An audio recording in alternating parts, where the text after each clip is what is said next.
हम next topic देख रहे हैं टेम्परेचर डिपेंडेंस ऑफ रेजिस्टेंस।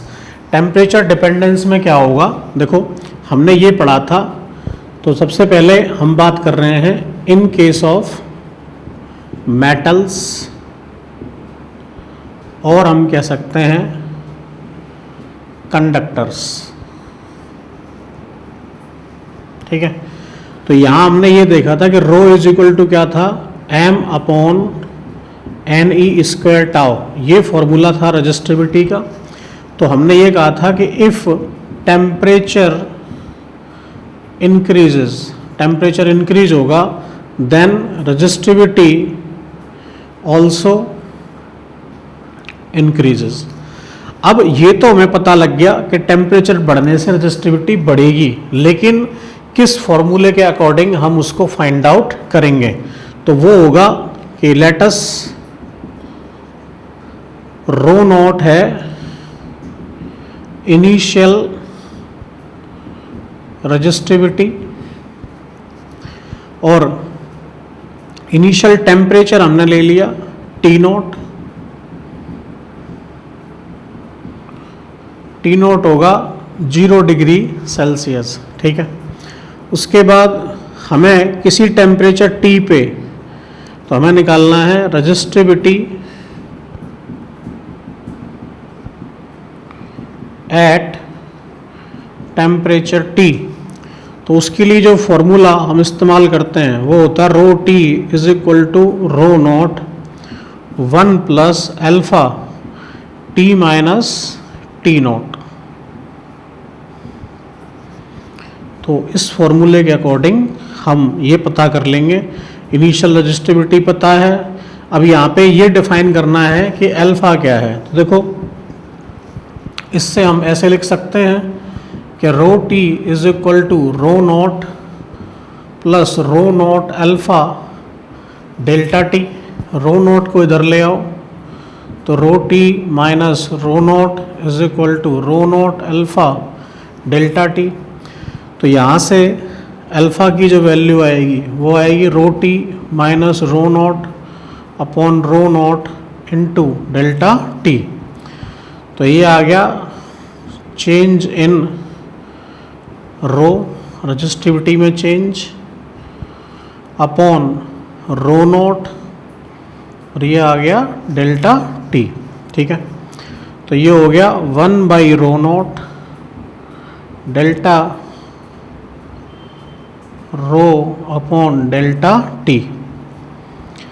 और इसको हम ऐसे भी लिख सकते हैं 1 by rho not D rho upon D T. इसे कहते हैं टेम्परेचर कोफिशिएंट ऑफ रेजिस्टिविटी। क्या कहते हैं इसको, टेम्परेचर कोफिशिएंट ऑफ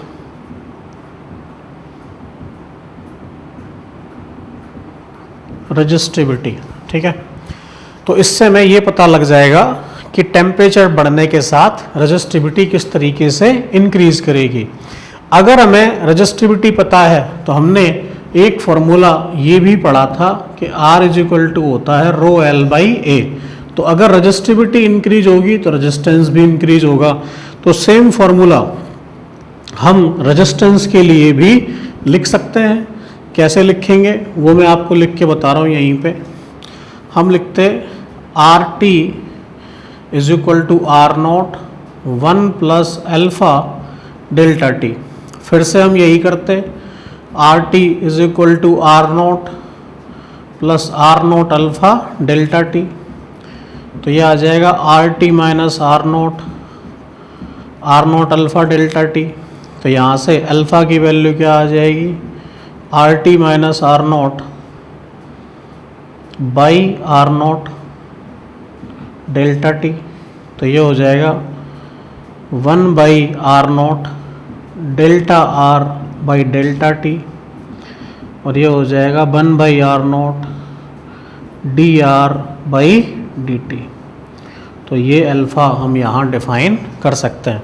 तो जिस तरह से रेजिस्टिविटी बढ़ती है टेम्परेचर के साथ, उसी तरीके से रेजिस्टेंस भी बढ़ता है। ठीक है, और फिर इसी पे बेस्ड हम न्यूमेरिकल्स भी सॉल्व कर सकते हैं। तो अगर समझ में आ गया है तो इसको एक बार नोट कर लो। नेक्स्ट हम देख रहे हैं टेम्परेचर का effect in case of semiconductor and insulator क्या होगा। तो देखो उसमें क्या होगा, n t is equal to n not e की पावर माइनस ई g upon k B t. अब ये क्या है, हमने फॉर्मूला देखा था rho is equal to m upon n e square tau. तो सेमीकंडक्टर के केस में टाउ से ज़्यादा फर्क पड़ता है नंबर डेंसिटी का। तो यहाँ से अगर हम देखें तो रो प्रोपोर्शनल टू हो जाता है 1 अपॉन एन। तो एज वी इंक्रीज टेम्परेचर, तो टेम्परेचर इंक्रीज करने से जो बॉन्ड हैं वो ज़्यादा टूटते हैं, bond breaks easily. Due to this,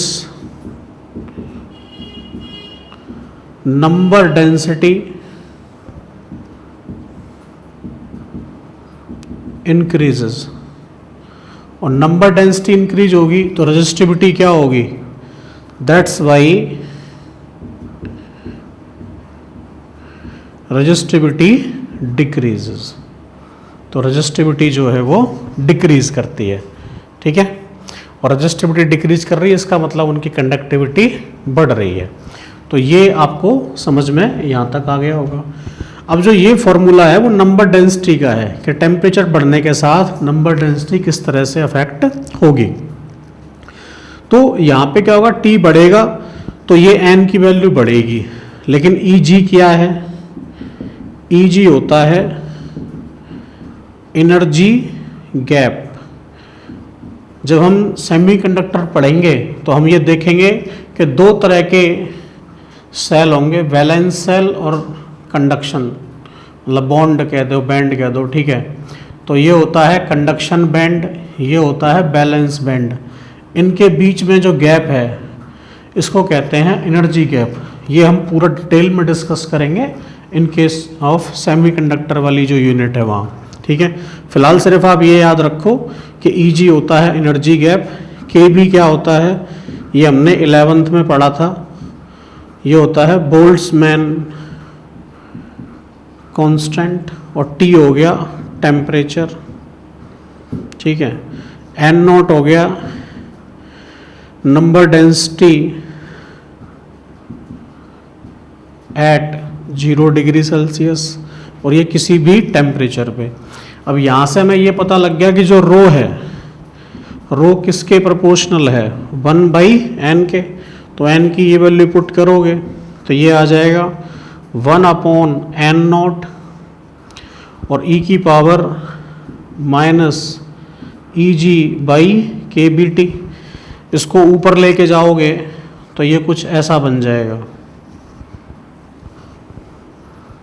ये हो जाएगा rho is equal to 1/n not e की power e g upon k B t, और 1/n नॉट क्या हो जाएगा, ये हो जाएगा रो नॉट। तो rho is equal to rho not e की power e g upon k B t, ठीक है। ये होगा in case of semiconductor and insulator. इस तरह से रेजिस्टिविटी वेरी करेगी, और अगर रेजिस्टिविटी ऐसे वेरी करेगी तो हम जानते हैं R इज इक्वल टू क्या हो जाएगा, R नॉट ई की power e g upon k B T. तो मैंने आपको तीनों का इफेक्ट दिखा दिया, कंडक्टर पे क्या होगा, सेमीकंडक्टर पे क्या होगा और इंसुलेटर पे क्या होगा। तो इस तरीके से टेम्परेचर बढ़ने के साथ रेजिस्टिविटी वेरी करती है, नोट कर लीजिए इसको। तो हमने फॉर्मूला देखा वो ये था rho is equal to rho not e की power plus e g upon k B t. T बढ़ेगा रो घटेगा, लेकिन यहाँ पे जो ई जी है मैंने ये कहा था ये एनर्जी गैप है। अगर ई जी की value greater than 1.1 electron volt है तो वो सब्सटेंस होगा इंसुलेटर, और अगर ई जी की value less than 1.1 electron volt है तो वो होगा सेमी कंडक्टर, ठीक है। तो यहाँ से इंसुलेटर के लिए ये कंडीशन है और सेमीकंडक्टर के लिए ये कंडीशन है। एक हमने अभी जो पढ़ा था alpha, temperature coefficient of temperature, sorry resistance, तो टेम्परेचर कोफिशिएंट ऑफ रेजिस्टेंस क्या था, अल्फा था 1/R0 dR/dt। ये जो अल्फा है वो मेटल के लिए होता है पॉजिटिव, तो हम क्या कहेंगे, alpha is positive for metals, और हम कह सकते हैं conductor, and alpha is negative for semiconductor and insulator, या कार्बन रेजिस्टेंस बोल दो।